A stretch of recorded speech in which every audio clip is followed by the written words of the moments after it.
What is up, everybody? Welcome into episode 81 of the Brahma Bullpen. We got a little hoarse voice from yelling at the championship game. Got producer in here doing his remote thing. Producer's a very busy person, as you guys all know. So we have to work with his schedule best we can. Producer, welcome back. And what'd you think of that championship game, buddy? Thank you. Great to be back in the cow pasture. Championship game. Oh man, that was a very entertaining game. I enjoyed it a lot. A lot of scoring. Yeah, yeah, it was a great game. I'll tell you what, I'm gonna just go on a limb right now and say that game was 10 times more entertaining than the Super Bowl. The Super Bowl last year was boring as hell. This game right here, there was not a dull moment. It was just back and forth scoring. We're going to show some highlights here. We're going to go over the score. We're going to talk a little tennis number. We got some league news. We got a Moose Johnson interview we're going to talk about. We're also going to bring you some updates on UFL players getting NFL workouts. Obviously, the season literally just ended yesterday. It's Sunday, time of recording this. So we'll keep you updated on that throughout the season. We're going to do a little Showboat news story. Then we're going to get into Brahma news. And we didn't do an episode last week after the championship game, and a lot of stuff went down with the former offensive coordinator, A.J. Smith. So we're going to cover some of those interviews and kind of talk about that and then get out of here. So everybody ready to get started in episode 81? You got anything, producer, before we start paying some bills? Let's roll through it, man. All right. First things first. It is the middle of June. We all know here in the San Antonio, Texas area, we sell fireworks. Fireworks ought to be bought twice a year, once through the 4th of July and once for New Year's. And so Bangers Fireworks does sponsor this podcast and kind of gives us the opportunity to do what we do. So I just need to pay some bills, so to speak. So we got 3 locations in the San Antonio area. Addresses are right there listed for you. Look, I'm going to tell you guys, great product with great prices. And then we're also doing, as usual, you're going to get a discount if you show up with any UFL swag. It could be league swag. It could be any of the 8 teams. Just show up with anything UFL. You're going to get an extra 10% off of what are already the most affordable fireworks in the San Antonio area. So come out and check it out. We quality control all these every year. I can give you my word, good product. I don't think you're going to get that kind of deal at any other fireworks stand in Bexar County, right? Nowhere. Promise you. The prices are already lower. And yeah. then with an extra 10% off, you can't beat it.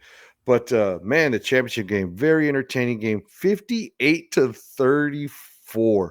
The over-under on this game when it started was like 45.5 from Vegas. That was obliterated by halftime, which is wild to think about it. Look at the stats there on the bottom for the 2 quarterbacks. Jordan Ta'amu, 21 for 28, 390 yards, 4 touchdowns. And you're like, oh, that's great. Look at Perkins, 21 of 35, 338 yards, 4 touchdowns as well. What a game. What a game. We got highlights and stuff we're going to pop up here. We're going to just play like a little 2-minute clip so you guys can appreciate all the big plays of the game, and then we'll react after that. Producer, you got anything on the score, or are you ready to roll the highlight video? I got some thoughts on it, but I'll save them. Let's get through some highlights and enjoy that. All right, so we're going to just roll these highlights. We're going to take them in. It's about 2 minutes. Here we go. Tamu goes to the end zone. Touchdown, DC. Dime. Jaden Mickens. Yeah, there's some incredible passes thrown during this game. More than 3 yards downfield when the ball was released. Our first penalty of the game. But look at this. Jaden Beautiful. Mickens. Dime. He picks up the block and he spins his way inside the 10-yard line. Second and 2. If he lost off, we're just going to give the underneath stuff. Ta'amu to the end zone. Touchdown, DC. Dime. That's the stuff people love to see in a football game. You know, that's what's entertaining. Give us every single play call and what to look for. Part of what made this game so great. Ta'amu trying to do it himself. Reaching out, touchdown, Jordan Ta'amu. Ready? Go. Tahamu on first down. He's going to take a shot. Right into the hands of Dime. Scott. Can you believe this UFL championship game? Knockout punch after knockout That was punch. an incredible second quarter for DC that they were able to accomplish. I think they scored more in the second quarter alone than a lot of teams But now scored in 4 quarters 387 yards throughout the for season. Tahamu is the best passing game anybody's ever had in the UFL. And he's adding Dime. to Briley Moore.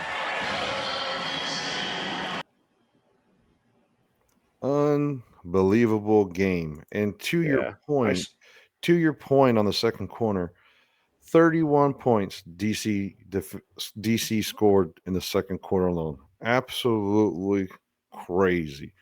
Give me your thoughts on the game. Well, the things that stand out the most, once again, that second quarter, DC blowing it open. Parts of this game, it didn't even seem like anybody was playing defense. Of course, they were, but there was just the offensive showing in this game. Um, Other than just that second quarter explosion, the other thing that really stands out to me is that fourth quarter. The rules regarding the 4th and 12. Uh, you know, uh, Michigan going over that over and over and over and succeeding, and you started to wonder how long are they going to be able to do this? They continue to wear out DC's defense, keep the ball, and I think they did it 3 times in a row and failed on the fourth time. But wow, what a entertaining fourth quarter as well, with them potentially trying to make a comeback. Yeah, they even had a fourth down conversion, non 4th and 12, meaning it was in during the drive. So they converted a whole bunch on fourth down. Some people would say it's bad defense, but also, it could be just really good offense. There's just depending on what side of the ball you're on, I guess. But Panthers came up a little bit short. There was a couple of pretty big plays in there. One was on a kickoff return where the Panthers player, one of the Panthers players actually stripped the ball from their own return man. I have no idea what that individual was trying to do, but Yeah. that was big. And then of course, MV Perkins had some turnovers in that game as well. And I know you're a huge closet Perkins fan, but what do you think about Jordan Ta'amu's play compared to Perkins? I know we were kind of talking about it while watching the game. So what do you think about that? Well, going into the game, I expected Michigan to be the better offensive team. That's just the way I thought it was going to look. Um, Perkins, he did some things. He had some great passes and he had some magical plays in there where he did, kind of what got him to win the MVP for the year. But for the most part, it seemed like DC contained him a lot more and was able to keep him from really getting out there and making those, I guess, quote unquote magical plays happen as much. And so they were able to contain him. Both quarterbacks, what a game! But Tiamu looked like the better quarterback throughout the game, and it showed in the end score. So they won. Congratulations to them. I didn't think it would be this high scoring, and I definitely thought that Michigan was going to come away with the championship. Yeah, it was a great game. One of the things is, how competitive this league is. You look at this score, realistically in the fourth quarter, a couple of plays go a different way. Uh, Michigan wasn't completely out of the game despite giving up 31 points in the second quarter. It was still pretty competitive, even though they were down by multiple scores. But also, every score is basically 9 points, so you're calculating 9 instead of 7, and so you're only a couple possessions out at any different time in the game. The other thing I'll tell you is the Brahmas. This is how competitive the league is. The Brahmas beat the DC Defenders up in DC earlier in the season, I think in the fourth game of the season. Let me look at my schedule. Yeah, fourth game of the season. And then they played Michigan Panthers, the third game of the season. in Michigan and only lost by one score and had a chances to win that game in the end. So the team that had the worst record in the league beat one of the teams in the championship game, beat the champion, and could have beat the other team that was in the championship game. So, worst team in the league gave both of these teams a run for their money. So it's kind of crazy to think about how slim the margin of victory is, and it always comes down to execution and willpower and want to, right? So, but what a great game! It was awesome. Moving on to the game, something not so awesome about the game. I mean, I don't know. Maybe it is, maybe it isn't. So the official attendance number for the championship game 14,559, a quarter to Mike Mitchell. It's a little bit above average for all of the teams in the league, but below average for St. Louis. His game was in St. Louis. So it didn't look real good on TV. I know people always talk about, what it's supposed to look like and getting butts in seats and all that stuff and success of the league. But we'll get into the success of the league and the stuff moving forward with our next article. But what do you think about attendance, producer? So I'm was thinking about that right now.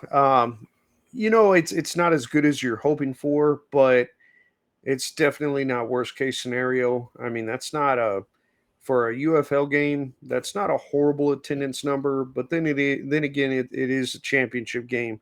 Um, so I guess you could look at it glass half empty, half full kind of perspective. Um, I uh, I would have definitely liked to see a higher attendance there, but it's not really horrible. So Yeah, that's my thoughts. I was kind of trying to recall what it was last year when the Brahmas played in the less. championship game, what the attendance Probably was, if it was better or worse. less. Definitely was less. I'll tell you one thing. So they're going to have to look at the neutral site stuff. First of all, there's a whole contingent of people saying that the championship game should be played in Canton, Ohio. To me, that's just ridiculous. Just because the USFL got good attendance at Canton, Ohio, doesn't mean that the UFL is going to. I think that's a bad move because you don't even have a team in that state. I think whoever has the best record or has the tiebreakers should get Mm, a home game during that championship game. It'll give the team something to play for, and then it'll give home fans reason to attend the games. It's not like the NFL. See, so here's the deal: in the NFL, those teams own those stadiums, and so they plan their whole year around these NFL games.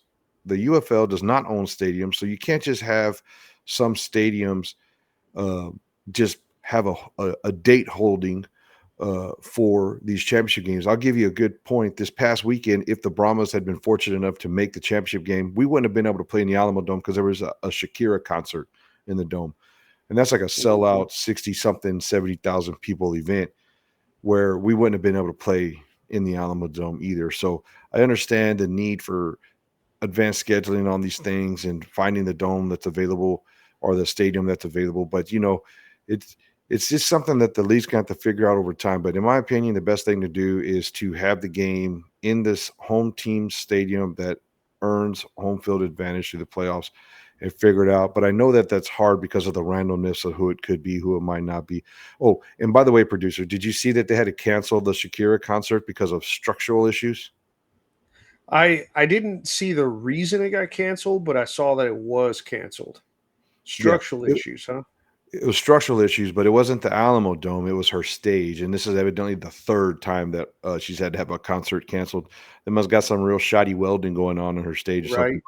People were So dogging on the Alamo Dome online, like, "Oh, the Alamo Dome's falling apart," and it had nothing to do with the Alamo Dome. It was because she had a bad stage. yeah, no, I think that facility is actually pretty well maintained.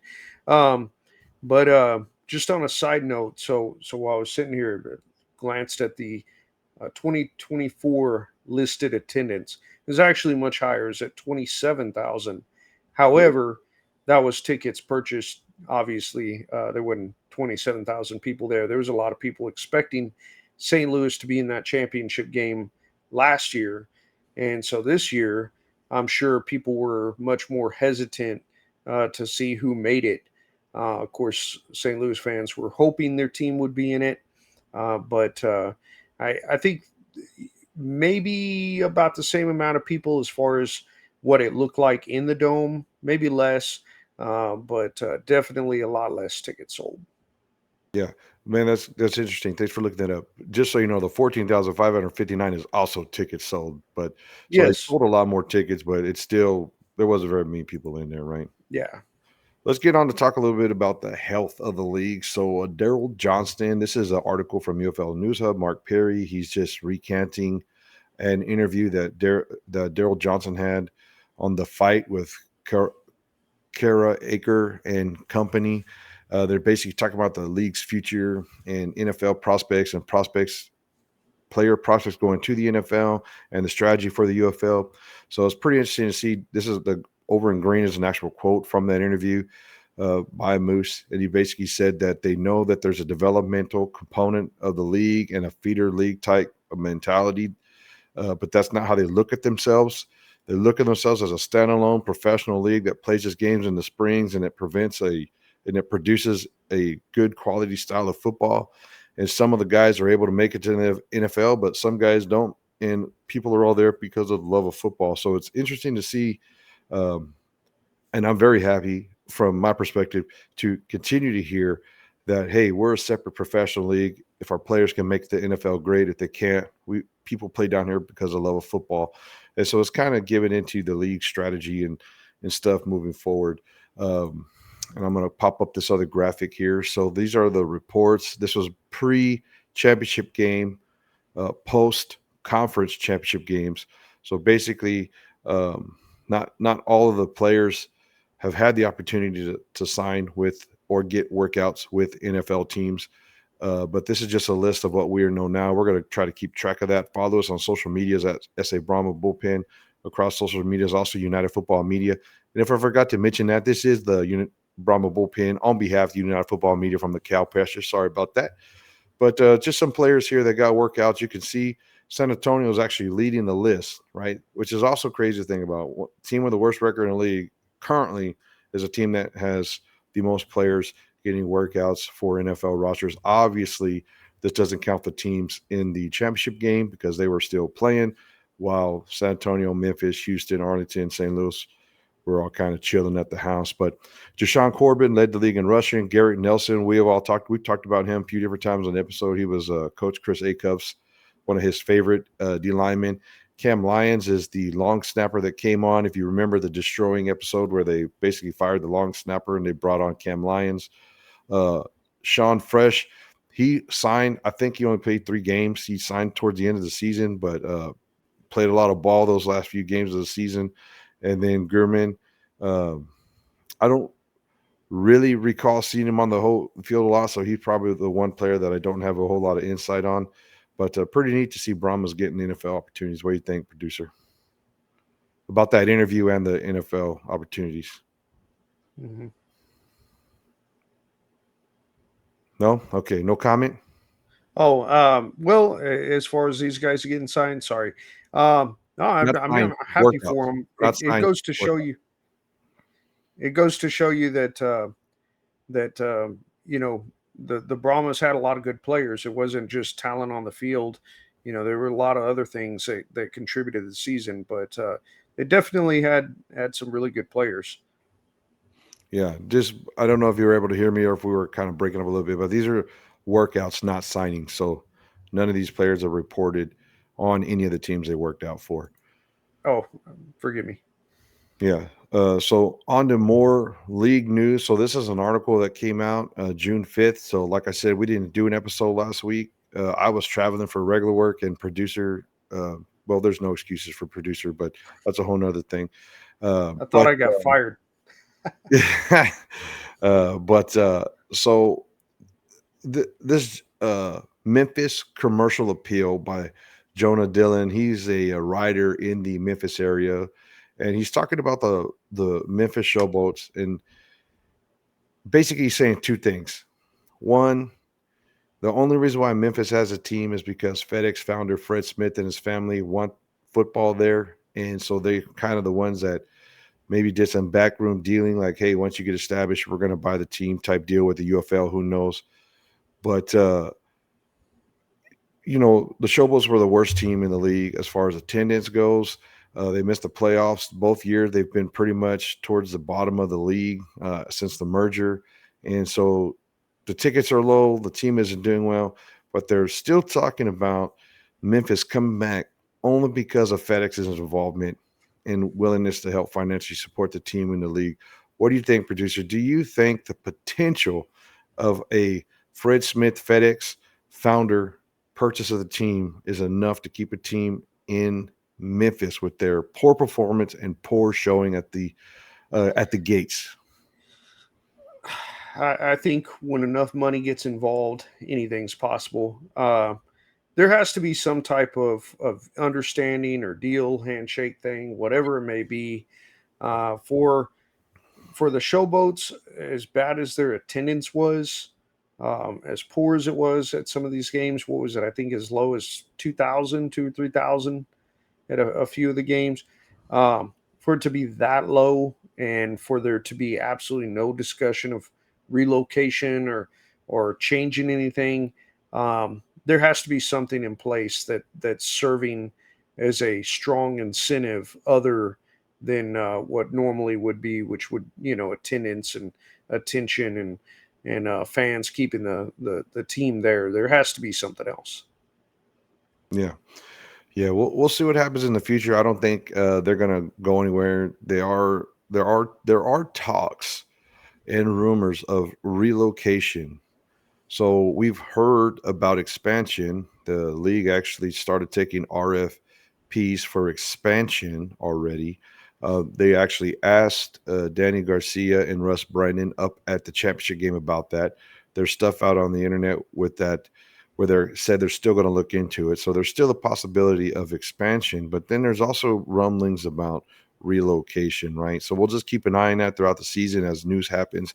We'll bring that to you here on behalf of United Football Media from the Bullpen. So it'll just be interesting to see what happens moving forward. But the one thing that is certain is there's going to be at least 8 teams, maybe 10 teams in 2026. The league is in healthy shape, and we're talking about cool stuff on the field activities throughout the summer and see what we can do to get ready for 2026 and see where the league goes from that. With that, we're going to go ahead and move on to Brahma news.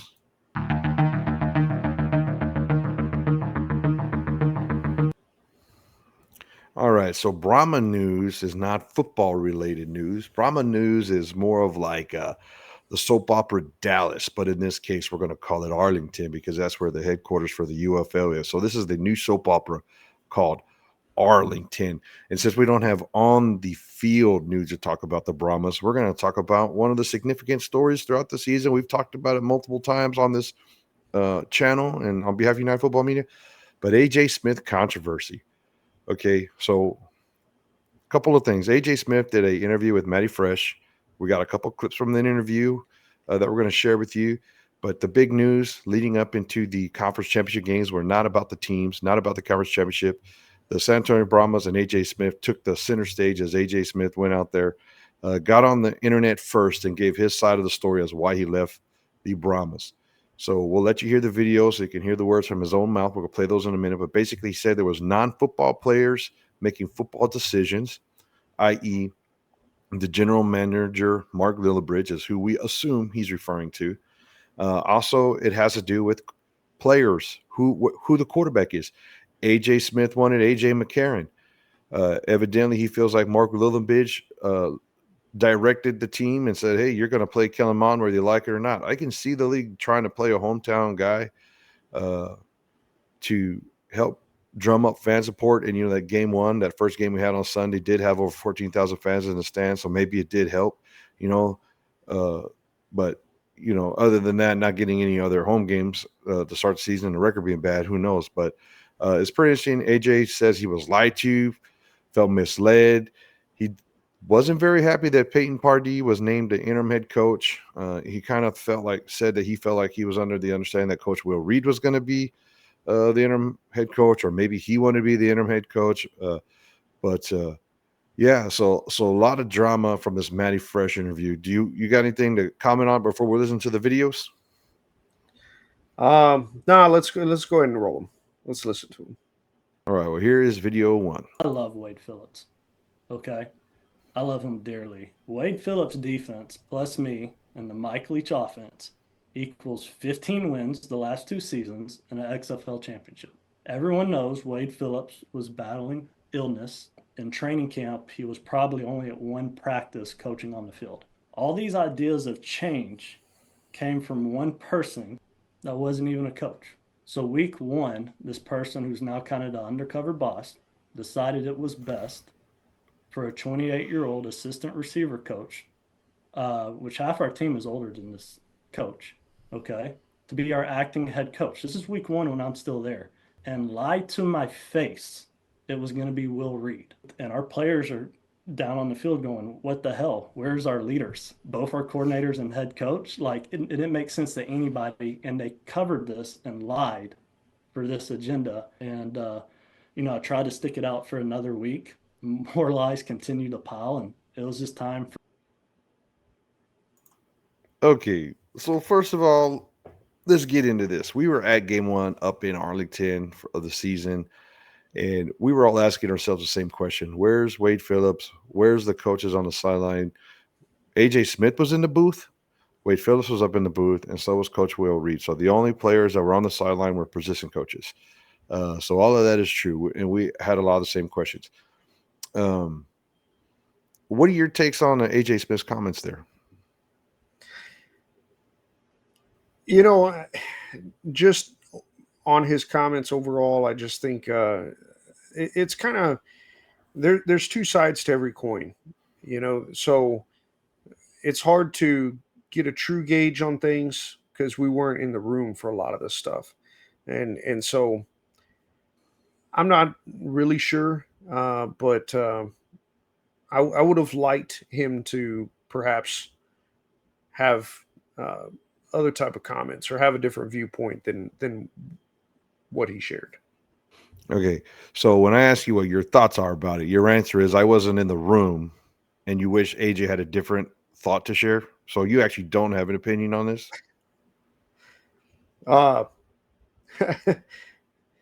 Hey, man. So I'll be honest with you. I can't hear the audio from the videos on this side. So I have no idea what AJ said in that Really? clip. So it's Okay. hard for me to comment on what he said if I can't hear him. Well, technical difficulties. Okay. Well, producer can't hear the audio, so apologize for that. Well, let's go ahead and play this last video. TPG and I, we really get into the UFL weeds. We find some just outstanding memes. Look at Beck eating a leg drop from McCarron. that is meme of the year. We just did our award show. We should have put it in. Trust me, that was sent to me way back.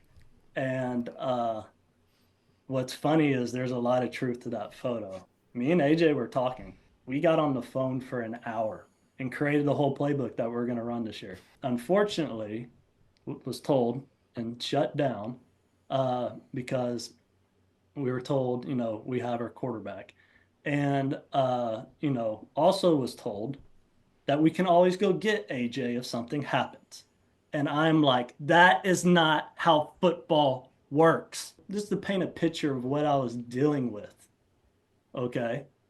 They actually called him week 9 this year and Desmond Ryder and said, hey, are you interested Sunday to come play Friday? He said, if we were going to do this the right way, he was going to come out in November to Newport Beach. That's where I live. And we're going to train for months. I promise you, with that blueprint and putting AJ behind the wheels, the 2025 Brahmas are not 1-9. All right. So some big things. They said they wanted to get AJ out on. AJ wanted to be the quarterback for the Brahmas, and AJ Smith wanted AJ McCarron, and they were going to work out for months and months before the season. And AJ Smith there basically said he guaranteed that the team wouldn't have been 1-9 if they had done that, but they did not have an opportunity to do that. Then the other thing that they talked about was they called AJ McCarron to come out week 9 to come quarterback for the Brahmas, but AJ said no. McCarron said no. We wanted to do it the right way, and we weren't given that opportunity. So it's pretty interesting to hear that the perspective from AJ Smith. It'd be nice if the team would come out with something, but I did reach out to the teams a few different times to try to get a comment on the story. They obviously don't want to talk about it. They probably just don't want to blow the story up any further than what it already is. But yeah, it kind of sounded like AJ wasn't a big fan of Peyton Pardee. And regardless, it happened. The season's over. We'll see what happens next year. But we came into the season hoping to win, but you can see how disgruntled everything was from day one. And it's almost like we just need to erase 2025 off of the books and look forward to 2026 and see what we can do to get better. So I know producer couldn't hear the audio. I will tell everybody on here that producer received both of these videos via text message more than a week ago. So he obviously didn't listen to them or watch them or remember them. But I listened to the clips some time ago, but I some time recall things ago, that were said in the interview, and I remember formulating an opinion at that time on them. In regards to AJ McCarron, you got to wonder what the season would have been like if he would have been in a Brahmas uniform. How big of a difference it would have made. I think we would have absolutely been better offensively. Uh, I don't know how much our record would have improved, but I would have loved to see him in a Brahmas uniform. I think that would have been exciting. But that's my thoughts on AJ or McCarron anyway. yeah. I'm gonna be perfectly honest with you. If you would have given me day one, Kellen Mond or McCarron, I would have just chose Kellen Mond and I would have rolled with them all season.